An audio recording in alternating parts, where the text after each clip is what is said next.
Maya Jenkins woke before dawn, her alarm buzzing softly beside her bed. She sat up in the small room she rented above her aunt's house, rubbing sleep from her eyes. Every morning, she reminded herself why she chose this path. She was the only black woman working as a full-time mechanic at Rolling Thunder Customs, a modest garage on the edge of town. She wore coveralls the color of grease and a smile that spoke of quiet confidence. From the moment she first held a wrench, she knew she had found her calling. Maya slipped on her worn boots and stepped outside into the cool morning air. The sky was streaked with pink light, and the quiet hum of early traffic drifted from the nearby highway. She breathed deeply, tasting the promise of a new day. At the garage, the old neon sign flickered as she unlocked the heavy steel door. The smell of oil and metal greeted her like an old friend. She checked her tools in the chest by the lift, making sure every socket and ratchet was in place. Each tool had its spot, and she did not tolerate disorder. Her first job was routine. A customer's car needed an oil change and tire rotation. She worked steadily, wiping grease from her hands with a rag and chatting politely with the customer. A mother dropping off her minivan. She offered a friendly nod and promised the work would be done by noon. Maya's mind was always on more challenging tasks, but she honored every job with the same care. By mid-afternoon, the garage had grown noisy. Mechanics sharpened spanners. Engines rumbled on lifts, and the radio played rock music. Maya was in her element, leaning over a classic Ford Mustang that needed new spark plugs. She admired its smooth lines and red paint. She cleaned each plug, checked the gaps, and replaced them with precision. When the engine roared to life, she allowed herself a small grin. It was a good feeling bringing a machine back to health. Just then, the roar of motorcycles cut through the music. Maya looked up as a group of bikers rolled into the lot. Wore black leather jackets, heavy boots, and tinted goggles. The leader, a tall man with silver hair and a patch that read Hell's Angels, guided a battered Harley-Davidson to her lift. The bike's fork was bent, and the front wheel wobbled. At an odd angle, the man hopped off, towering over her by a head. Maya felt a flutter of nerves. She had never worked on a Hell's Angels bike before. The club had a fierce reputation, tales of loyalty and danger whispered by mechanics far and wide. Some shops refused them service, others charged twice their normal rate. But Maya saw a broken machine in need of repair. She stepped forward with steady steps. "Can you fix this?" the man asked, his voice low but not unkind. He held out the broken fork like an offering. His dark eyes met hers, searching for doubt. Maya examined the fork carefully. She ran her fingers along the twisted metal, noting where it had cracked. She felt the weight of the moment. How she answered could shape what came next. She met his gaze and nodded. "Yes," she said firmly. "I can fix it." No hesitation, only truth in her words. He glanced at his crew, then back at her. "All right," he said. "Show me what you've got." He kicked his leg out, motioning to the empty bay beside her. His friends dismounted and leaned against their bikes, interest painted on their faces. Maya rolled up her sleeves. She sat the fork on a workbench and gathered cleaning supplies. She cleaned each piece with care, the metal shining under the fluorescent lights. She disassembled the fork, laying the parts in neat order. Sparks flew from her grinder as she smoothed rough edges. When she found a crack that was too large to weld cleanly, she improvised a custom brace from a spare piece of steel she had on hand.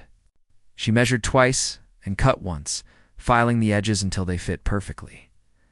The bikers watched in silence. Maya worked methodically, tightening bolts and adjusting alignment. Her hands moved with confidence and grace. She felt the familiar rush of satisfaction that came from solving a problem.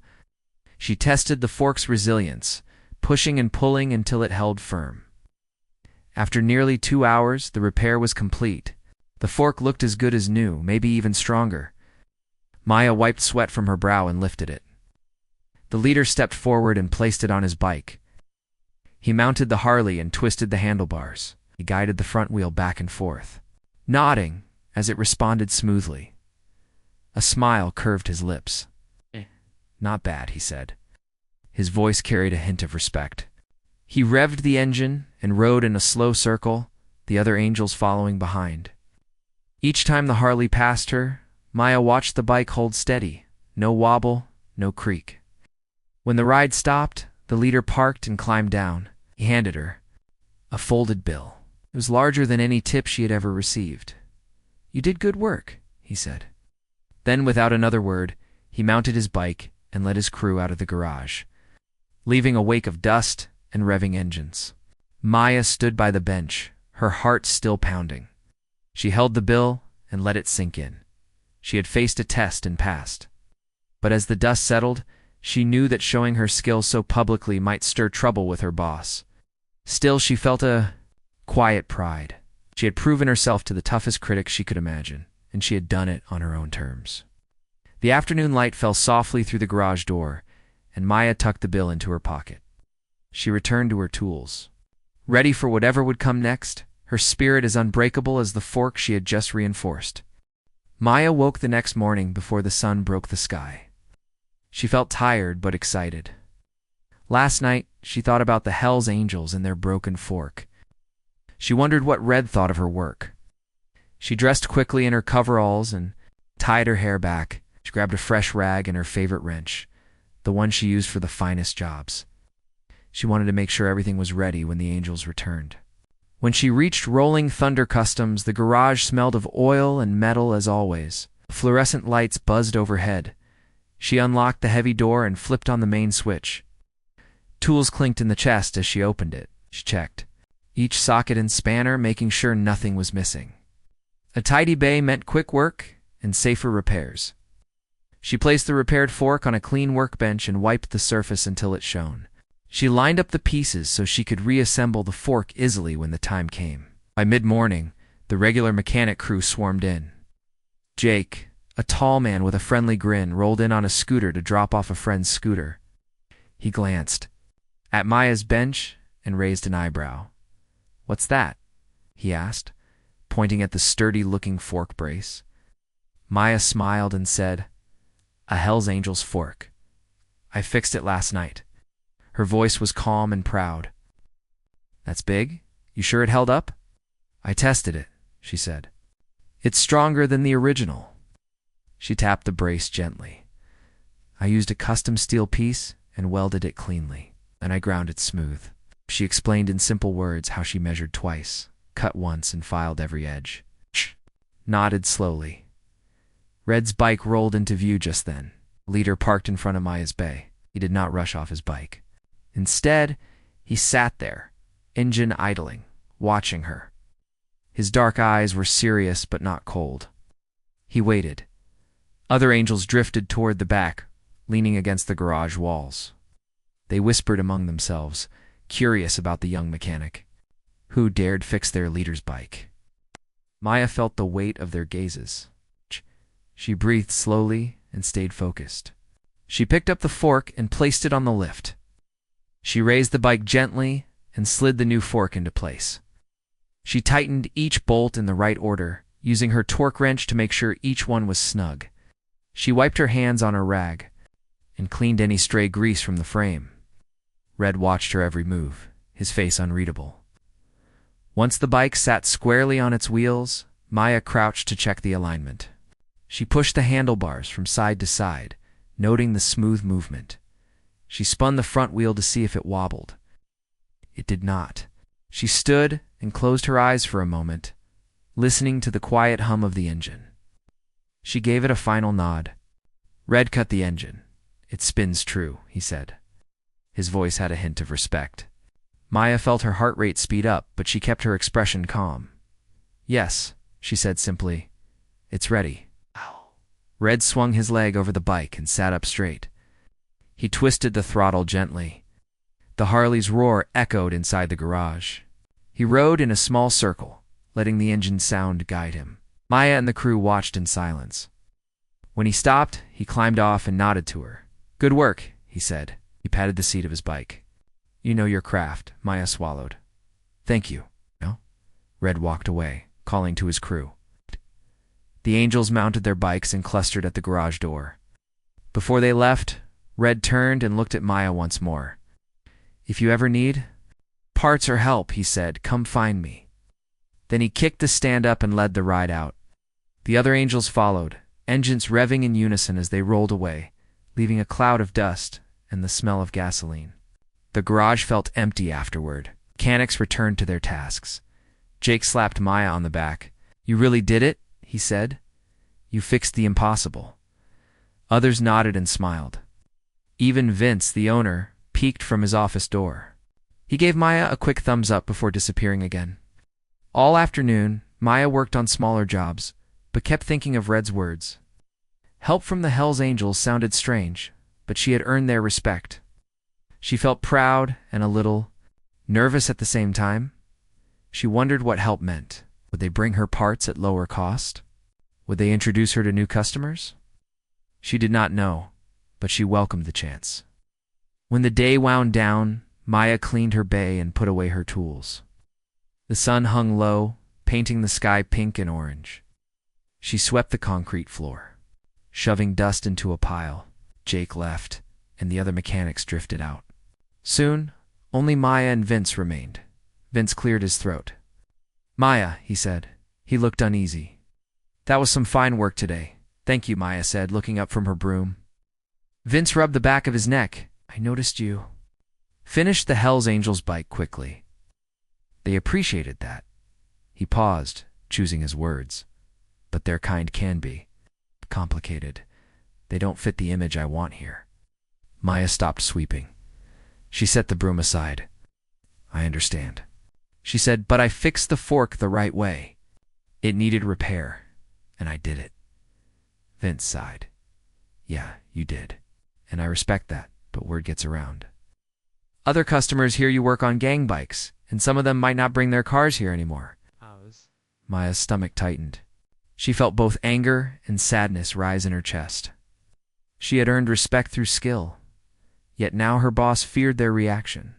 She answered quietly, "I'm just here to do good work. People pay for quality." She met his eyes. "I want to work here and grow this shop." Vince looked at her for a long moment.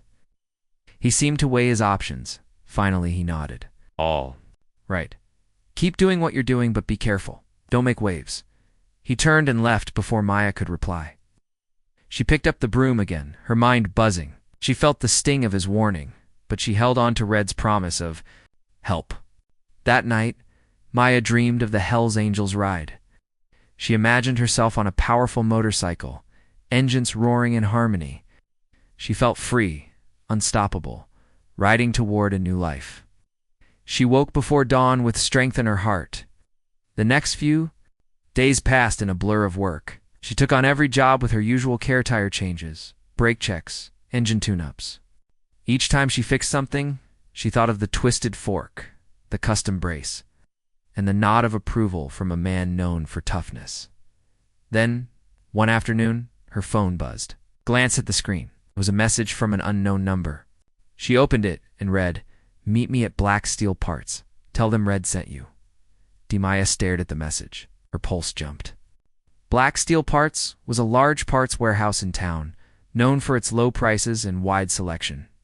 She had heard stories that the Hells Angels sometimes bought supplies there. Now, one of them wanted her to come by. She felt a mix of excitement and fear. Was this a trap or an opportunity? She tapped out a quick reply, "On my way." She grabbed her helmet and keys and locked up the garage. The drive to Black Steel Parts took 20 minutes.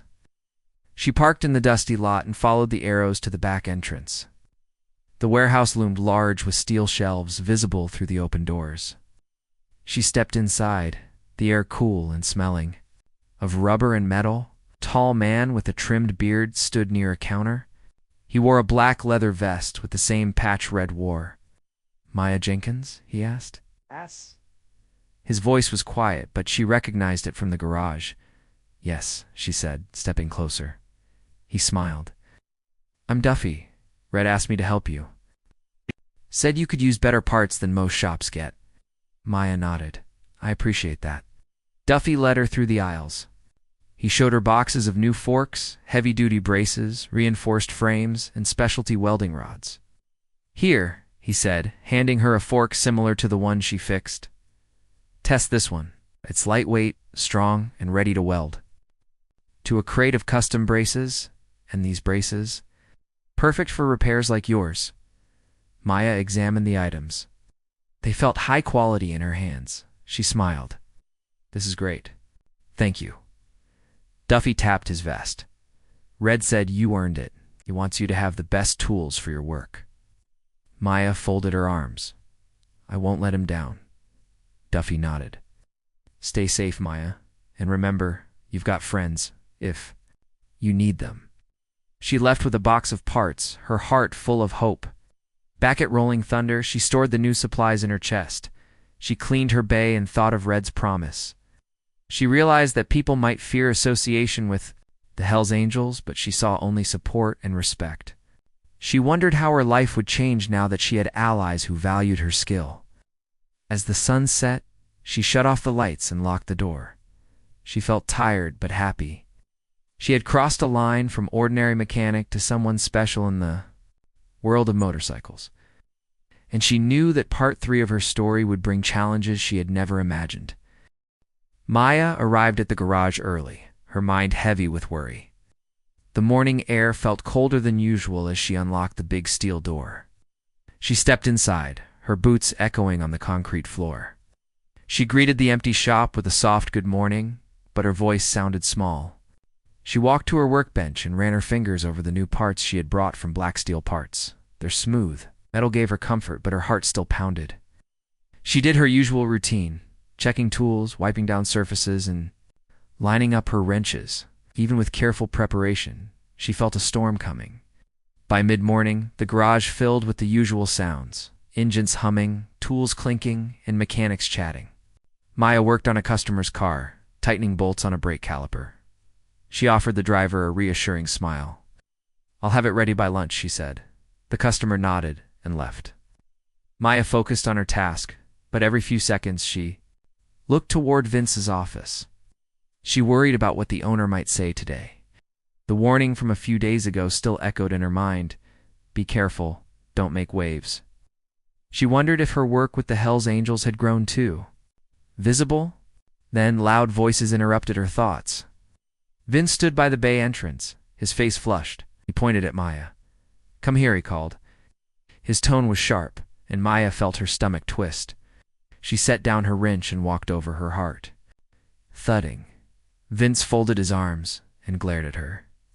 Around them, mechanics paused their work and watched. Maya felt every pair of eyes on her. "What are you doing?" Vince demanded. "Yesterday, I saw you talking with bikers again. You posted about it on social media. You want to ruin this business?" His voice shook with anger. Maya's pulse raced. She had mentioned the Hells Angels only in a short status. Fixed the impossible fork for Red today. She did not expect it to spread so quickly. Now everyone knew she worked on a gang's bike. "I'm doing my job," she said, her voice steady, though her hands trembled.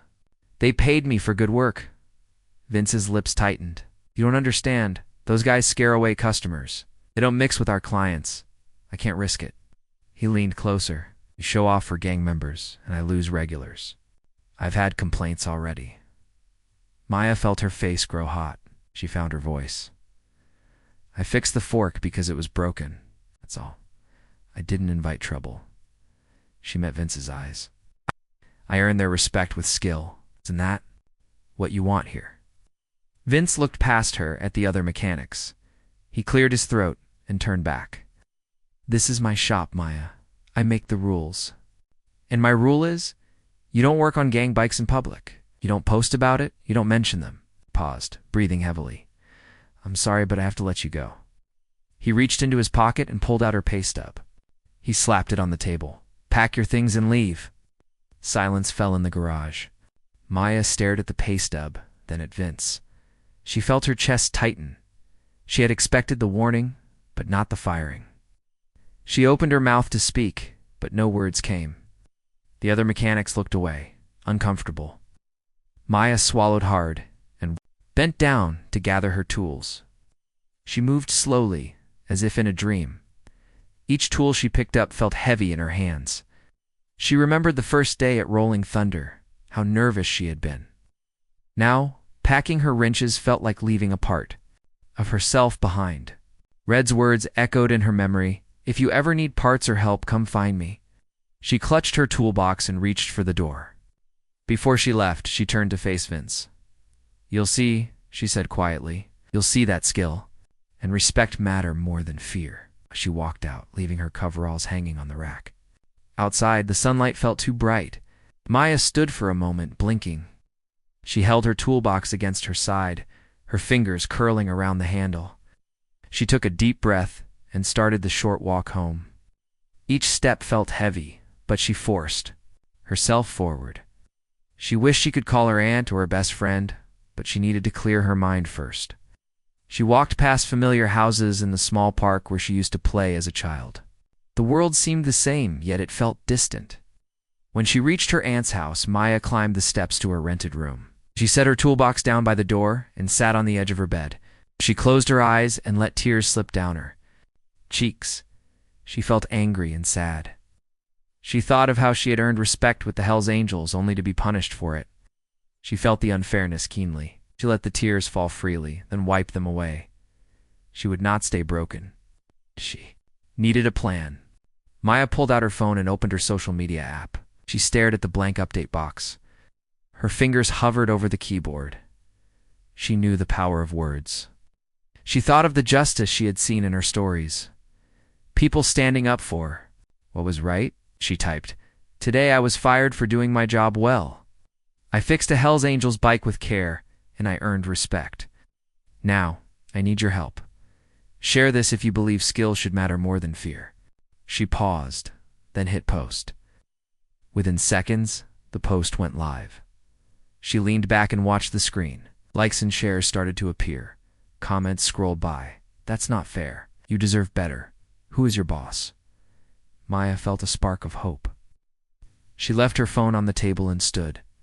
She walked to the window and looked out at the street below. Cars passed and people walked dogs, unaware of her struggle. But online, her story was spreading. She smiled faintly. She did not know what would happen next, but she felt less alone. Within an hour, her phone buzzed with calls and messages. A fellow mechanic from another shop offered her a part-time spot. A local motorcycle club invited her to their next ride. One of her friends offered to lend her money for rent. Maya read each message and felt gratitude swell in her chest. She realized her skill had given her value beyond one garage. She had a community behind her now. Her phone buzzed again. It was an unknown number. She opened it and saw a text from Reed. "Saw your post. Meet us at the old church lot tonight. Bring whatever you have. We'll talk." Maya's heart pounded. She glanced at the clock. It was nearly evening. She thought of Vince's shop and how it had closed its doors to her. She thought of the Hells Angels and their offer of help. She reached for her jacket and keys. She lifted her toolbox with new strength. She was not defeated. She was moving toward something bigger. As she stepped outside again, the sky was streaked with purple clouds. The world felt charged with possibility.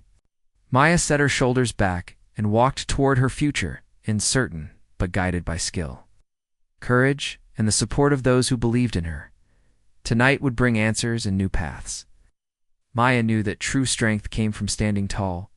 When the world tried to push you down, she walked with purpose, ready to see what came next and to show everyone that talent and heart could overcome any obstacle. Maya stepped onto the cracked pavement of the old church parking lot just as dusk settled over the town. The low stone walls and broken windows gave the place an eerie look, but dozens of motorcycles gleamed under the street lamps, their chrome shining like beacons. Maya felt her heart pound.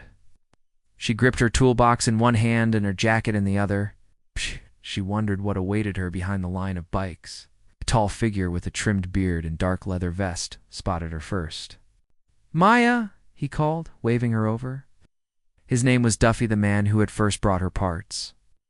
She followed him past rows of shiny motorcycles, past clusters of riders talking in low voices, until she reached a clear space beside the biggest bike. The leader, Red Dawson, stood there, arms crossed and eyes serious.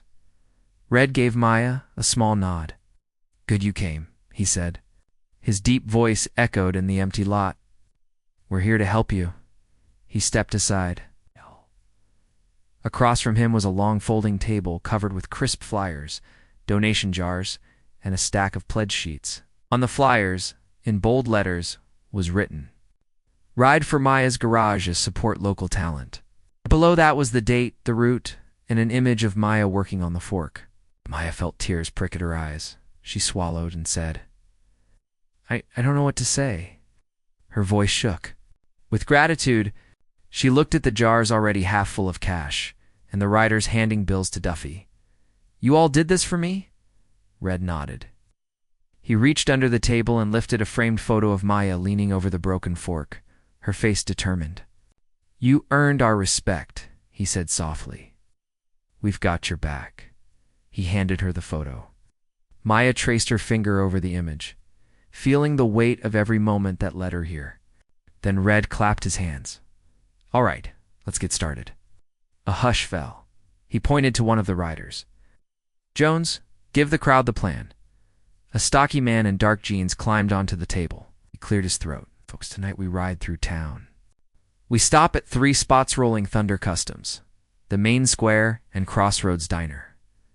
At each stop, we'll collect donations and talk to people about Maya's story. Then we finish back here for a final count and presentation." A cheer rose from the riders. They set down their jackets and swung their legs over the bikes. Engines roared to life, shaking the ground. Maya stood in front of the table, feeling a mix of nerves and excitement. She had never seen anything like this. Her toolbox felt heavy, but she held it like a badge of honor.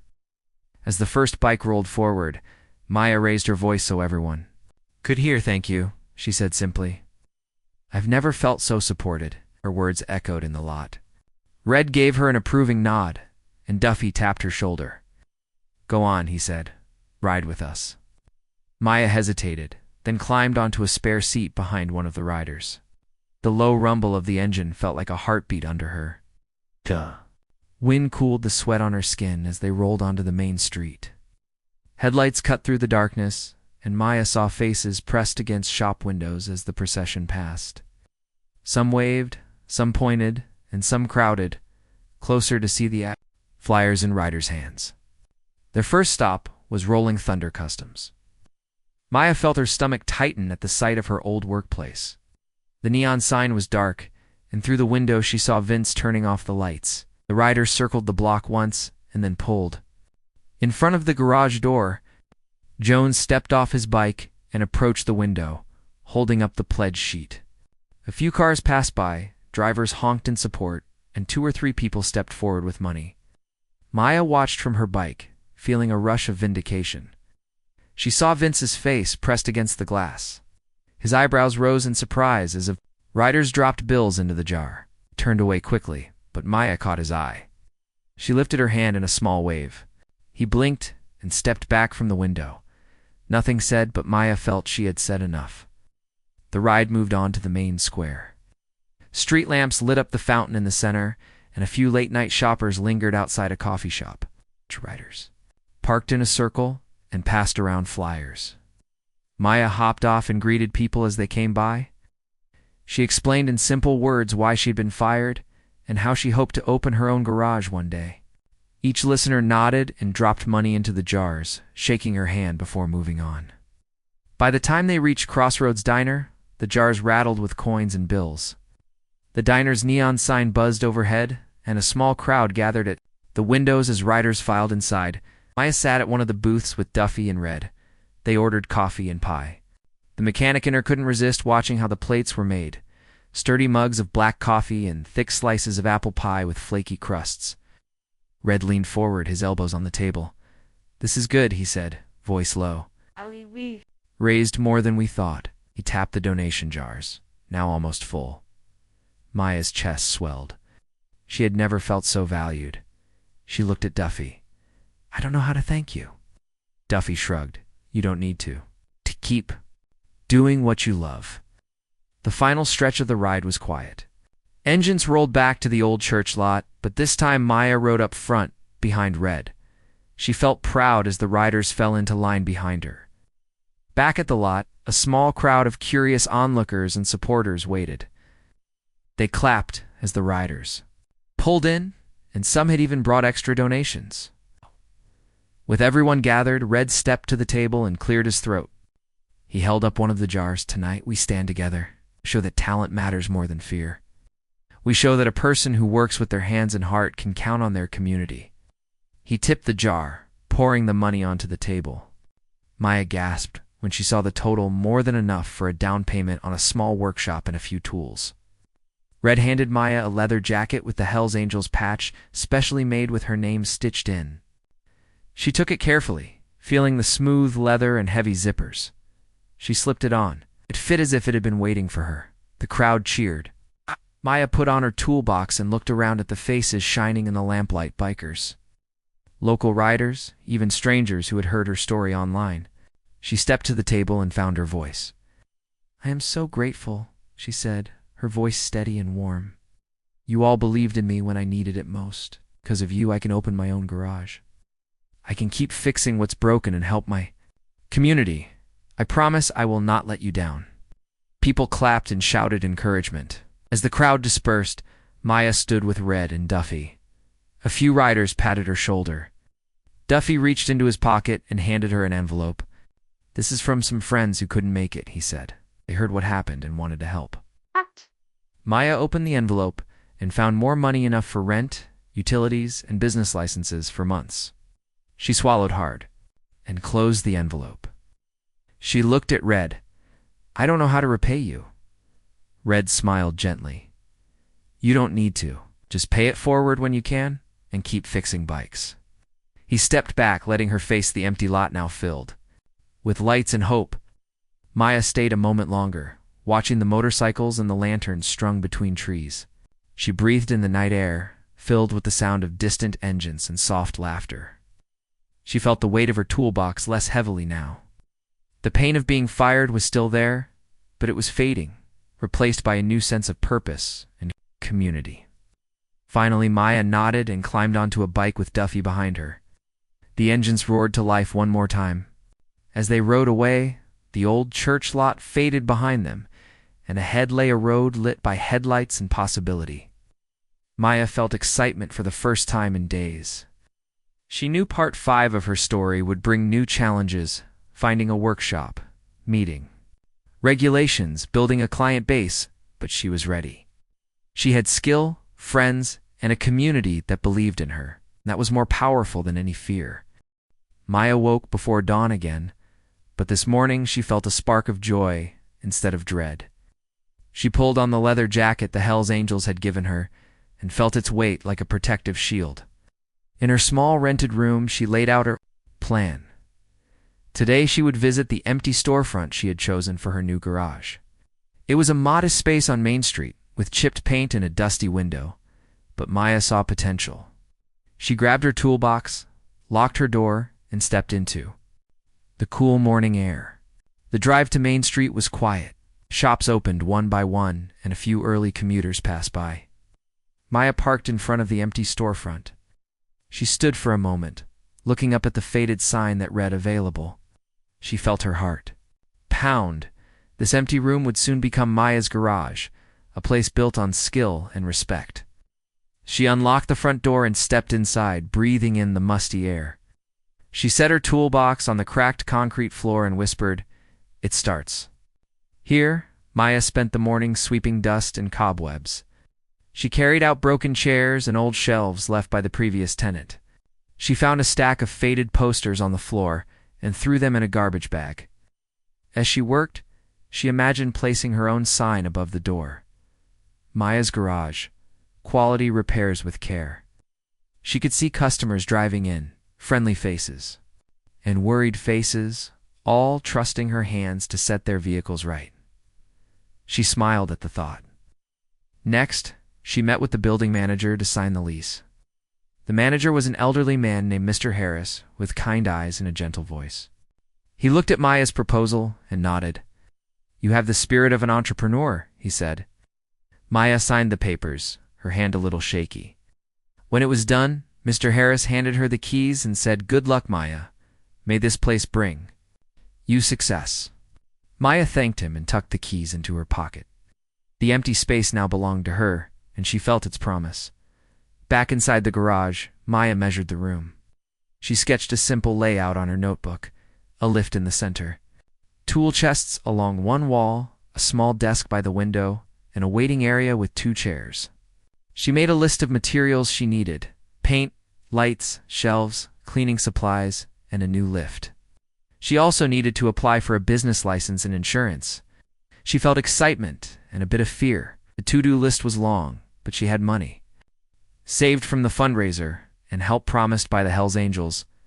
She drove to a hardware store and bought cans of bright blue paint, light fixtures, and cleaning supplies. Her car smelled of fresh paint and solvent as she carried the supplies back. Over the next 2 days, Maya painted the walls herself.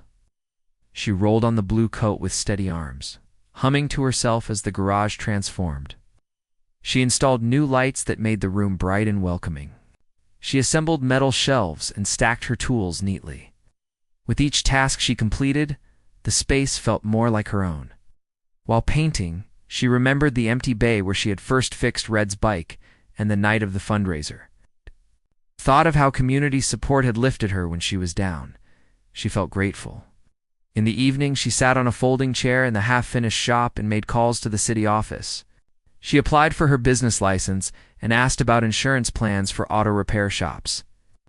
The city clerk on the phone answered her questions kindly, guiding her through the paperwork. Maya filled out the forms at her kitchen table later that night, checking each line carefully. On the 4th day, she went to the city hall in person to drop off her application. The building smelled of coffee and old carpet. Clerk stamped her papers and gave her a receipt. It will take about 2 weeks to process, she said. Maya nodded. She felt relief that the official step was done. Now she had time to prepare the garage, order the lift, and stock spare parts. She drove home feeling lighter, knowing the city recognized her business. That weekend, a small group of Hells Angels arrived unannounced at her new shop. Maya stood at the door in her coveralls, surprised. Red led the group, and behind him rode a couple of friendly faces she had met before. They brought a brand new lift and delivered it inside. 2 riders helped her install it, guiding heavy metal into place. The lift stood tall in the center of the room, ready to raise cars and bikes alike. Maya felt tears in her eyes. She turned to Red. "I can't thank you enough," she said. Red smiled and clapped her shoulder. "You earned it," he said. "Simply now you have the tools." The other angels handed her boxes of spare parts, filters, brake pads, high quality. Maya unloaded them onto her shelves. She felt their support not just in words but in strength and materials. She realized that respect and community could build more than a workshop. They could build a dream, the lift in place, and parts. On the shelves, Maya announced her grand opening on social media. She posted simple words: "Maya's garage opens next Saturday. Thank you to everyone who believed in me. Come by for an inspection or just to say hello." She added a photo of the fresh blue walls and the shiny lift. The post spread quickly. Among local riders and friends she had made at the fundraiser, comments flowed in: "Can't wait, proud of you, see you then." The week passed with final preparations. Maya ordered business cards, printed flyers, and labeled her tool drawers. She polished her collection of wrenches until they gleamed. She swept the floor one last time before opening day. Each task felt like a step toward her future. She remembered the day she was fired and how it had felt like the end. Now she realized it was a new beginning. Opening day arrived with bright sunlight and a gentle breeze. Maya unlocked the door early and set out a welcome mat. She arranged chairs in the waiting area and placed a bowl of candy on the desk. She hung a sign that read "Open" in bright letters on the window. Her heart fluttered as the clock ticked toward 9. The first customer came at 9:00. It was a friend of Duffy's, an older man named Frank, who owned a cafe nearby. He rolled up on a vintage scooter and smiled. "I heard you opened," he said. Maya shook his hand and offered him a cup of coffee she had brewed in a thermos. He sipped it and looked around. Nice place, he said. Then he asked her to check his brake light. Maya lifted the scooter on the new lift, tested the light, and tightened the wiring. It worked perfectly. Frank hopped off, impressed. He handed her a 20 and left with a thumbs up. More customers arrived, a family needing a tire rotation. On their SUV, a college student with a sputtering sedan, a man from the motorcycle club who wanted an oil change. Maya greeted each one with a friendly word. She worked steadily, explaining each step in simple terms. When a customer asked why, she chose blue. She told them about the fresh start she felt painting these walls. People nodded and smiled, sharing their own stories of change. At midday, Red and a few Hell's Angels rode up quietly. Maya was changing the oil on a customer's car. When she looked up, they stood in the bay, folding their arms and watching. The customer finished his car and saw the bikers. He looked at Maya and said, "You've got a tough crowd here." Maya laughed. "Some of my best supporters," she replied. The Angels left a card on her desk before riding off. "We'll be back." By the end of opening day, Maya had served 15 customers. Her flyer jars were full of small tips, and her cash box had plenty for the first deposit. She closed the door at 6 and switched the sign to closed. She stood in the empty bay and looked around. The lift held an old car she would pick up in the morning. The blue walls looked brighter than ever. Her tools were organized, and her desk held thank you notes from customers. Maya breathed in deeply. The day had been a success, but more than that, she felt at home. She remembered how ordinary she had felt when she first arrived at Rolling Thunder. Now, she owned a place where her skill mattered. She had proven that talent and heart could break barriers of fear and prejudice. She locked the door and walked down Main Street toward home. The sun was low, painting the sky in orange and pink. She felt tired but happy. Tomorrow would bring new challenges: managing appointments, handling tough repairs, balancing the books. But Maya knew she was ready. She had skill, a community of supporters, and the courage to face what came next. As she turned the corner toward her aunt's house, she whispered to herself, "This is only the beginning." She believed it with all her heart.